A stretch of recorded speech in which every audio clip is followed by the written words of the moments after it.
এই তো আমাদের গ্রামে এসে গেছি, কিন্তু মন্দিরটা এত নীরব কেন? এখানে তো আগে অনেক লোকের ভিড় ছিল। শ্যামল চারিদিকে তাকিয়ে দেখল মন্দিরটা অনেক নোংরা হয়ে গেছে, গাছের পাতা দিয়ে মন্দিরটা ঢেকে গেছে। সেই সময় পাড়ার বুড়ো রমেশ দাদু এসে উপস্থিত হলেন সেখানে।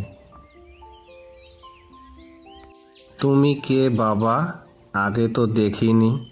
নতুন এসেছো নাকি এ গ্রামে? আরে দাদু, আমি শ্যামল। আপনার মনে নেই? আগে ছোটবেলায় বাবার সঙ্গে মন্দিরে আসতাম খুব। হ্যাঁ বাবা, হ্যাঁ, বড় আগের দিনের কথা। এতদিন পর এলি যে? কিন্তু এখন তো মন্দিরের অবস্থা খুবই খারাপ, দেখলে মন খারাপ হয়ে যাবে।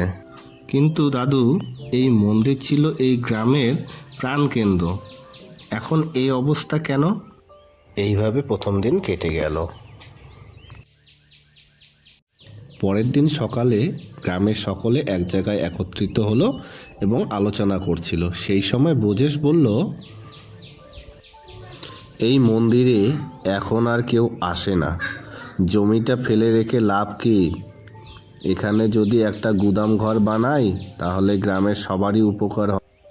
আপনার লোভ দেখে আমরা অবাক হই বোজেশ কাকা। মন্দিরের এই জমি আমরা কেন বিক্রি করব? এটা তো আমাদের ঐতিহ্য, আমাদের গ্রামের একান্ত ঐতিহ্য। এই মন্দিরটি আমাদের এখানে আছে। ঐতিহ্য দিয়ে পেট ভরে না রে খোকা, এখানে উন্নয়ন করতে হবে, বাস্তববাদী হতে হবে, তাহলেই গ্রামের উন্নয়ন হবে। শ্যামল সব কথা শুনে মন্দির বাঁচানোর জন্য একটি পরিকল্পনা করে এবং মন্দিরের দিকে রওনা হয় রমেশ দাদুর সঙ্গে দেখা করার জন্য।